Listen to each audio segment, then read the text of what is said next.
Hello and welcome to the Happy Hour Hustle podcast with our host, Kim Bodie. I am absolutely thrilled to be chatting with you. Principal and fearless leader of 834 Integrated Communication. On this podcast, you're going to learn a lot about a lot, like public relations, marketing, digital, and advertising. That's a nice way of putting it. Forgive us if you hear some dogs in the background. We are obsessed with them, and there is a medium-sized pack at the office at all times. Fantastic. So grab a glass of wine, preferably one with ice in it, and learn a little something today. Hello, Happy Hour Hustle listeners. We are so excited to have Rowan with us today on the podcast. Ro, welcome back. Thank you. It's been forever, I feel like. For those who don't know, I used to be the one who edited all this and set these up. I used to be the Emma of this podcast. I feel like I've been on here in a hot second. No, You guys been doing good? Yes. Holding down the fort? Very good, but we've needed some Ro energy to the pod. So here you are. And I am very happy to be back. Thank you. Yay! Okay, let's give listeners doesn't have to be very brief, but who you are, talk about your creatures, and what you do here. Okay. That's a heck of a way to put it. I'm Rowan Leo. Most people call me Ro. I am the account manager here, so I manage accounts. But no, I started off here 4.5 years ago. I think time flies. What is time? I was a digital associate here, so I came on doing websites and digital ads and stuff like that. And since then, I became a content lead for a while because my degree is in writing. So I wrote stuff here, which is why I got the podcast for a while. And now I'm account manager. So because of that, I do a lot of weird stuff. Everybody here kind of wears a million hats all the time. But I manage digital campaigns. I build websites. I work with developers. I manage, did I say ad campaigns? I do SEO stuff. I talk with clients. I write stuff. We all do things, a million things. My creatures, though, they're very important. Thank you for bringing them up. I do have a puppy who yesterday was her gotcha day. So hooray, I've had her for a whole year now. She will forever be a puppy. Her name is Carolina. If you have not seen her, I'm sorry. She's a tiny mini American Shepherd. She's adorable and perfect. And then I have 4 cats, which is a lot to say out loud. But I have 4 of them. They are Washington, New York, Felix, and Anders, who we recently adopted off the streets because he looked sad. And we couldn't say no. And let's be honest, something about working at 834, we're all rescuing creatures. Sorry, I keep saying creatures. No, it's fair. It's fair. They are creatures. Anders is a creature. He's like an orange cat, but the most orange cat mentality ever. I don't know if you know, orange cats just don't have brain cells, and he certainly does not. So yeah, he's a creature. Makes for a fun. But all of that being said, Ro is an expert, I think, in everything they do. I love Ro. I love working with them. Don't tell my other coworkers, but is Ro my fave? Let's start a feud. I know, I'm like, Chandler, cut that out. I'm gonna comment. We're gonna be challenged to we'll all fight. All of that being said, Ro has a lot of expertise to share, and like they mentioned, they do a lot of our digital and website stuff. So I thought, what better episode than CEO for Dummies? CEO. Oh my God, Ro. It's fine. It's an acronym that you use more frequently than SEO as a PR person, I would assume. True. So not CEO, SEO for Dummies. That's why we're here today. Ro's going to kind of break it down for us. And I'm personally very thankful. The sheer panic of me being I can't talk about CEOs. I mean, I know some. You lied to me about this. Wait a second. So if we want to start off and just describe SEO, plain and simple. Sure. I don't know. It's one of those things that I think has become a buzzword lately, where everyone's oh, and it comes with SEO. So it technically stands for search engine optimization. And at the highest level, I guess, essentially it is the practice of making your website or your digital presence, setting it up so that people, and therefore also search engines, will want to serve it to people and that people want to visit it. So it's making your web presence show up in search results because you did good and you have good content. I think that's real high level there. That's the goal, simply. Well, and then why do we care? Why does it matter? Fair. That's very fair. There's a lot of components to digital that I feel like are things that happen behind the scenes, and therefore people don't always know why it matters. SEO is one of those things where, like, if you have ongoing effective SEO efforts, and I do say ongoing because it's not just like you do it once and you forget about it. It can help you to slowly and over time start ranking better in search results for things that matter to you, and therefore it can make people who are searching for that information, and therefore like more likely to be people that will probably convert for you, get to your site over competitors or over, I don't know, some other alternative out there, like the WikiHows of the world. Ooh, WikiHow. We love ourselves a WikiHow. Yes. Also, I love Wikipedia. I don't think I've said that recently, and it needs to be said here. I don't care what you say. It's a real website. It's credible. I right? can say, as the spouse of a teacher, back when I was in school, Wikipedia was one of those, like, you can't use it as a source. Yeah. Anybody can edit it. Nowadays, Wikipedia can be used as a source, and it is considered to be credible because they're so like stringent about who can edit things, and like they review stuff so quickly when it gets edited. I know this is not at all related. This does not matter, but it matters to me as a person that Wikipedia has come to its full-fledged glory. Yes, thank God people can finally use it as a source. Oh my gosh, the time that would have been saved. Did you not when you were in college? No, same thing, like it's not credible because people can edit it or whatever. I'm using air quotes for those who can't see. And we can hear it. Yeah. Anyway, thank you for listening to our Wikipedia rant. But okay, I do care. SEO. I'm sorry. I've got it. One sec. Have you ever played the Wikipedia game? Chandler, you can cut this if you want, but have you ever played the Wikipedia game? Is it where you like get to one place to another? Yeah, where it's like, okay, I'm starting here and you need to reach, and like someone will pick a different topic. So it'll be like, okay, you need to start at like, I don't know. Cheez-Its. Yeah, and you need to get to like the molecular structure of spinach, go. Or like, and you can only click on links on the page that you're on until you get there. It's a very fun game. Anyway, sorry, SEO. I will be playing that. But yes, back on track to SEO. If you could give me a rundown on how SEO has changed over the last few years. For sure. So I think that's where a lot of like the weird misconceptions and the buzzwordiness of it comes from, where like back in the day, it used to just be like, if you include like this keyword on your website, you are doing SEO correctly, and now people will find it. Or like even after that, it turned into like people just started like spamming different keywords on the site, on their sites, and just be like, any iteration of it you can possibly do, the more keywords, the better. Everybody will come to your site. It'll be wonderful. And that's when you see like the blogs where like all the tags has like 20 tags, takes up half the page. People are like, more keywords, better. And then eventually Google, I'm going to keep saying Google because like, yes, there are other search engines, but it's like 90% of search traffic goes through Google. So it's Google. But then Google was like, hey, that's not great. People are just like spamming keywords and they're ranking high. So it wound up changing a bunch of ways over a long period of time. But essentially where we're at now is like instead of it just being like, if you have a keyword, that means good, it now is more of like, it's very focused on the user experience. So if your website is serving content that somebody else would find useful, then you're going to organically rank higher, because essentially like, if your content's good and if it's better content than the people beneath you, then more people are going to come to your website naturally because they want to know what you have to say. And the more people come to your site, the more they interact with it, the better Google thinks that you are, as long as you got other things also done. It's so complex. I'm sorry.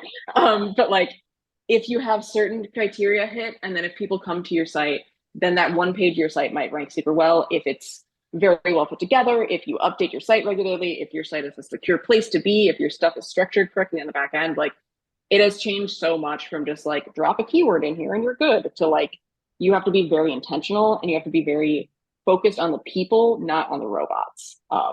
Where in the past it was more like, you've got crawlers looking for these keywords, they're going to pick it out, they're going to be satisfied. Now it's like, no, I want you, Emma, to find my page and like it, and I want you then to share it with someone because it is valuable, not because some crawler told you it was. And isn't that funny with all of the like chat? Yeah, like You can do it. I don't know if I can. PGT? GPT. Oh my God, I swear, people, I keep up with things. I've been sick. But that's funny that there's all of that conversation about how like valuable, basically like humans writing content is valuable, even though there's the AI focus. Well, if we want to go down that rabbit hole, which I guess we could do an entire separate thing on, but essentially it's less so of like humans writing content is valuable and more the content is geared towards humans. So like if you think about the older days of the internet, there would be a lot of pages that would just say the same thing. Like I remember running into these pages that would have the same piece of information just restated like 7 different times and that would be a paragraph. If they use slightly different words every time they said it. Or like you could read a blog and you'd read a paragraph and they'd tell you something. And then like 4 paragraphs down, they'd restate that same thing. And then at the end, they'd restate that same thing. That was set up for crawlers. Nowadays, you get things that are like, here are the 10 things you need to know about whatever you're searching for. Mm-hmm. And then maybe the thing that ranks above it is here are the 11 things you need to know about whatever you're searching for. Because I, as a person, am going to go, well, that says 10, but that says 11. And as long as they have the same level of like quality, and as long as they have the same level of like ethos, I'm going to click on that and be like, this is great. I learned 1 extra thing. This is geared towards me, not towards the search engines. So they can be written by AI, to be completely honest. I mean, they should be reviewed by a human at the very least. Yeah. But you're writing to a human. You're not writing to an AI or to like a robot anymore. Okay, so we talked a little bit about the not history per se of SEO, but how it kind of functioned the last few years. So on the flip side, where do you see the future of it going?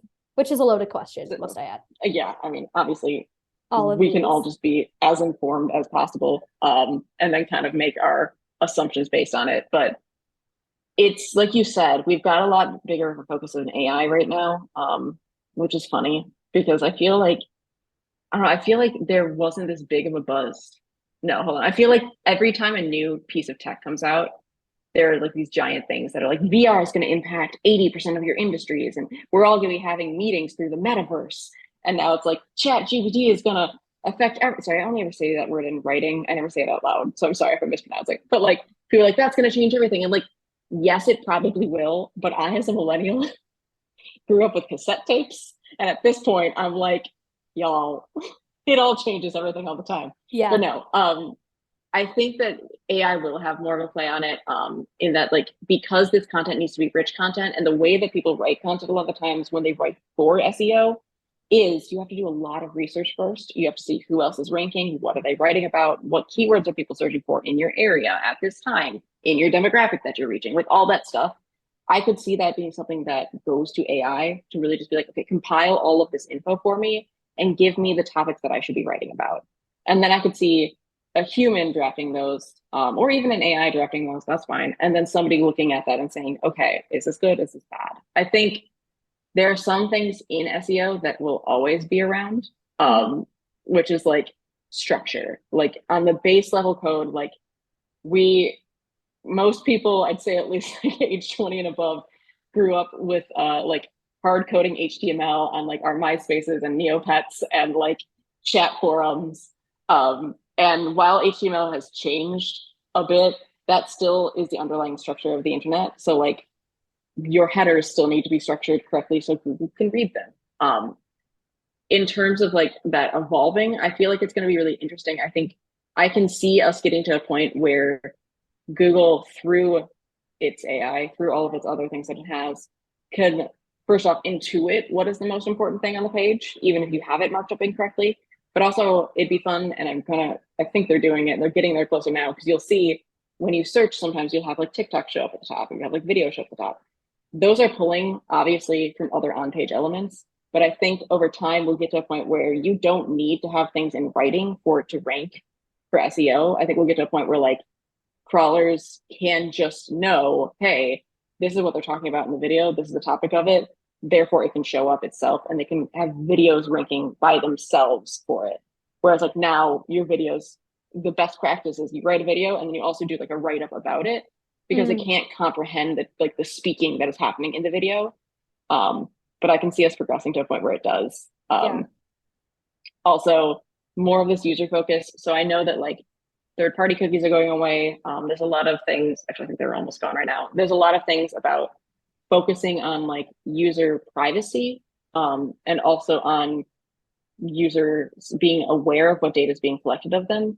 So while we all kind of do this trade-off of like, you know what, you can know everything about me, Amazon, as long as you give me like the right recommendations. Like we have this trade-off, right? Of like, I can give you my info, Facebook, as long as you show me only ads that are like relevant to me. I think that trade-off, people are getting a little bit more like cautious about it. And I can see that impacting the way that this goes. Because obviously a lot of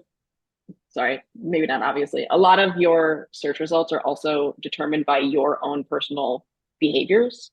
So like, if I visited a site before, it's going to show up higher in mine than it might for you. So those behaviors are also going to impact things. And I can see SEO having to adapt to that, of like, we have less information on people now because of, I don't know, an extension of GDPR or something like that. We need to kind of intuit it instead. But no, I don't think it's going anywhere. I think search engines are going to exist either in a written or verbal way for a very long time. And we're just going to be more aware of like the humans that we are writing to and the humans we are addressing. And it'll be more like the machines are just smarter at analyzing that info and the way that it's presented. That was a really long answer. I'm sorry. Oh, I was like, yes. I'm afraid that robots are going to take over. No, that's just why. Here's the thing. I learned this from a podcast a long time ago. RT podcast, if anybody listens to it. What you do is just every time you talk to an AI, you're polite to it. That is my strategy. I've stolen this. So like when I talk to my Google, I will always thank it. And I've asked my Google its pronouns. It. And that means that when the robots do eventually take over the world, you were one of the humans that was nice and not yelling at Alexa in the corner. So you'll be safe. Thank you. This is a PSA because here at the office, we have an Alexa. And every time I'm like, Alexa, will you please turn it up? And people will be like, just tell her to turn it up. And I'm like, she has feelings. She has like, feelings. Although she remembers. Anyway, SEO. Sorry. Yeah. Back to SEO. What do you say some of the biggest misconceptions are? Okay, this happens all the time where people will be like, I launched my website. Why isn't it showing up? Well, you just launched your website. So I think I wrote an email to a client at one point that I think we wound up turning into a blog about how SEO takes a while to happen. Because this is like a huge thing that we hear all the time of like, hey, like I just did this new thing, or I just made this new page, or like my website went up 3 months ago and I'm not number one. What's happening? That's not a bad thing. That's just how it works. So like SEO is one of those things where like when you're looking at an SEO campaign, say you're doing like a PR campaign, right? Like what's the normal average like window of time that you would look at for a particular storyline to say like a storyline normally lasts this long? Oh, like you'd probably pitch it for like a few weeks. Yeah. Like okay. When you're planning out a storyline, you're like, cool. So we've got this idea. We're going to pitch it for a few weeks. And then maybe at the end of like a month and a half, we'll have that's wrapped up. Let's move on. SEO strategies are like 6-month minimum. Like these are long-term things where when you start doing SEO and like when you start at like consciously making changes to impact your SEO, they are going to change so slowly. But once they start changing, you can compare those things. So like it all kind of builds on itself over time. And you can look year over year and say, here's how much it's changed. But a lot of people get this idea that like, I made a website, I launched it, that's it. Or like there's certain website platforms out there, no names named because we don't want to get in trouble, that'll say things like, oh, it's built and it's mobile optimized and it comes with built-in SEO. That just means like your headers say that they're headers. Built-in SEO is like, it can be crawled for stuff. But that doesn't mean like it is optimized to like the full extent. It's like you can open something on, you can eat Jello with a fork, but that doesn't mean that you want to. And it doesn't mean that that's the best way of doing it, right? Like it gives you a fork and says, here's your plate of Jello, we got to figure it out. So there's just this idea of like, SEO is one of those things where like, it's like installing a new plugin or something. Like you installed it, you're done, forget about it. Or we just did this now, like my news website's live. I just bought a new domain. We just redirected my domain. We're good. Let's go. Why is it not in the top 10? But it is such an in-depth process of like everything you do on your site, everything you do on every single like digital platform that you have impacts in the long run. And honestly, like apps and stuff, it's a whole thing. There's a lot. But I think people just really don't understand the weird depth that goes into it, because it's just such a, if you're not a techie person, it's such an abstract concept of like, so my website goes higher, right? This to make it go higher. And at the end of the day, it's one of the weird things where like Google does not tell us much. Like, to be completely honest, there are very few tools out there. I can think of one off the top of my head, a tool that Google will give you and say, you need to fix these things to make your SEO better. Otherwise, like, there's a metric in the industry called domain authority, which is like how likely on a scale of 1 to 100 you are to like rank higher. It's like a grade that you get. Domain authority was developed by Moz, which is just like a company that does SEO. It was not developed by Google. It's just a bunch of people trying to figure out Google's algorithm and then being like, okay, let's put it into terms that people can understand. So like, it is an industry standard, but we actually don't, like, Google doesn't tell us stuff. So we have to kind of like reverse engineer it and figure out based on that. Like, that's not fair. Google has like a guide that it gives to like its content people who like look through stuff to see if it's like worth ranking, or like they have that guide and we have access to that guide. But in terms of like how the actual algorithm works, we can only use that as like, this kind of informs us to make us think that this is an important something. We know that they care. If you're a medical company and you're posting about medical stuff, you need to make sure that you are like for sure who you say you are, or else they're going to be really, really strict on you. But like, as far as like domain authority and other ranking factors like that, like it is all really just people reverse engineering Google's technology, which is cool to see. But it also means as algorithm updates come out, people are like, okay, what does this change? I forgot the initial question at this point. I'm just going on about stuff. I'm so sorry. No, well, then that spurs this random question. How did you learn that? Like, like what? I guess, like, is your knowledge about website digital just like, is it more of, you know, the things that you need to do to learn? Like, it's like, put it in action and then you learn what not to do. Is it that, or is it more so like, oh, my certifications, these blogs, these podcasts, like? Sure, that's a great question. So when I was in college, you couldn't get a digital marketing degree. I know that some offer that now. I don't know what that entails because I wasn't there. So it's possible that nowadays they teach about that. For me, it was really like, there would be a thing where it'd be like, hey, this client site isn't ranking well. What can we do? And then I would just Google the shit out of stuff until I found things. And like, it's one of those things where once you understand the jargon, it's easier to find the answers. Like, once you know the language to speak, it's easier to figure it out. So the more you know about how to phrase your question, the more quality you're going to get the answers. But it's been going to things like the digital summit we went to in Detroit. It's been like, Moz is a great source for that. There's a lot of SEO courses also online through like LinkedIn Learning. Pretty much everywhere offers an SEO course. HubSpot does. I know that for people who are interested in like starting off, Moz has what they call Whiteboard Fridays, and Moz, just MOZ, it's on their blog. It's called Whiteboard Fridays. And what they do is they take like an SEO concept and they just like map it out on a whiteboard of like, let's make this simple and easy to understand. And they update that every week. So it's a really great, just kind of like resource to click in and be like, hey, what have they done in the past? What are they doing now? And start building that lexicon so that you know how to search for it. For me, it was a lot of like, there is a lot of trial and error in a lot of learning of digital things. Especially with like ads. You're like, this ad will do great. And then you launch it and it doesn't. And you're like, okay, we'll pause that ad. We'll update this one. I mean, it's all A/B testing all the time. So yeah. All of those resources and things, and we'll link some blogs in the show notes. So if you're listening and interested, check down below. And the second thing, the importance of just Googling something. Like, I feel like you saying that, you're one of the people on the team where I feel like you get asked a lot of questions because you know so much, but you're like, oh, yep, I found this on Google. And it's like, oh, I could have done that. You know? I mean, and like, granted, like, again, once you know the language to learn, it's easier to find, but like, I mean, hell, the first few years that I was in this industry, like people would ask me something, and as they were asking me, I would have on my second monitor, like they could see me do it, so I wasn't lying, but like Yeah. I would Google the question they were asking, and then I'd give them the answer, and they'd be like, "Oh, okay, that makes sense." And like it never, like I'm just one of those people who like I'm very curious. So if I Yeah. don't know the answer to something, I want to know the answer to something. So I will look it up if I don't know it. But I also understand that though, of like if some like how I could have looked up how long do you I know also I personally know how long your storylines go for. I'm an account manager. I deal with you like PR constantly. But at the same time, I know that you're the expert on it. So I'd rather ask you. Um, so I think we also all fall into that. But it is something where like if you put the time into it and you're curious about it, you can definitely learn it. I mean, I'm self-taught.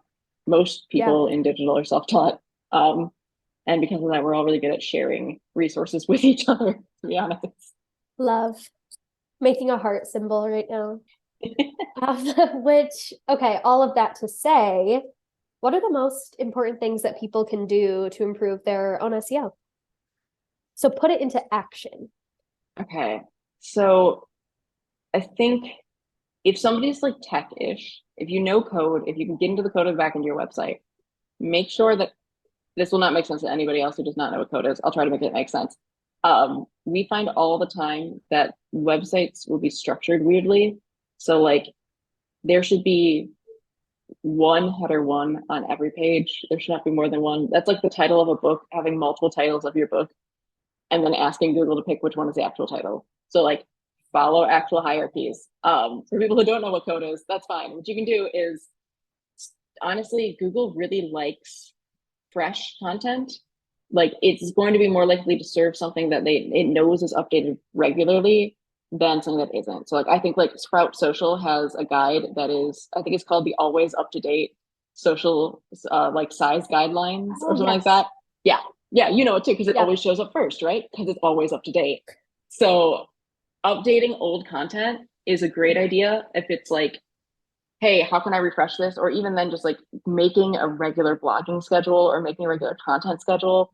Think about, I mean, a TV show. If you didn't know when the next episode of your favorite TV show was going to come out, if it posted on Tuesday, one day, and then 3 weeks later, maybe it'll post Friday in the morning, and then maybe 2 weeks later, there's one at Wednesday, 9 a.m. Like, you don't know how to follow that. Google's the same way, where it's like, okay, are you posting regularly? Are you not posting regularly? Do I care about you? Do I not? So yeah, coming up with that, or also just looking at what your competitors are doing. Like open up an incognito on Chrome, an incognito window, search for something, see what people do, and then just like crawl over their pages, see what they're doing. Like, sorry, physically read them, not like spider crawlers. Crawlers the term. I'm sorry. But like just go through their pages, see what they're writing about, see what the industry is talking about, and then see how that can inform the content that you put out there.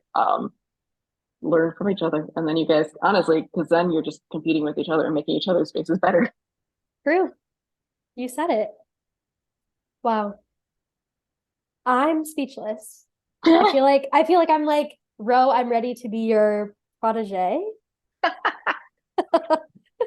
You teach me how to write a pitch, and I'll teach you. Okay, SEO. Deal. Any other thoughts on SEO, digital while you're here? I'm like, make your time count. I think it's just one of those things where like it seems so terrifying and so intimidating and so like I don't know. And it seems so discouraging too, where people will try something and it doesn't have an immediate change. And we're like, well, why am I even bothering? Because we're Americans and we like instant gratification. But if you really keep at it and if people really have like what they are striving for and keep tracking metrics over time, like you can see things change. It's great. And it's really cool to see. And it's also not nearly as terrifying as it sounds. Love. I mean, it can get complex, but it's fun. Yeah, you'll get there. Yeah, and it's fun. It's a fun new thing to learn. Yay. Well, listeners, I'm sure you do want to learn more. So visit the show notes, visit our blog, do all the things, learn a lot with us. Yeah. Helping. If you have questions, reach out to us. You can tell I'm very shy about talking about SEO and I hate it very clearly. I get real nerdy about this stuff. So if you have questions, reach out to the show, reach out to us, and we'll get nerdy with you. Ooh, yes. Weird? No, exactly what would be happening. So with that, listeners, Catch you on the download.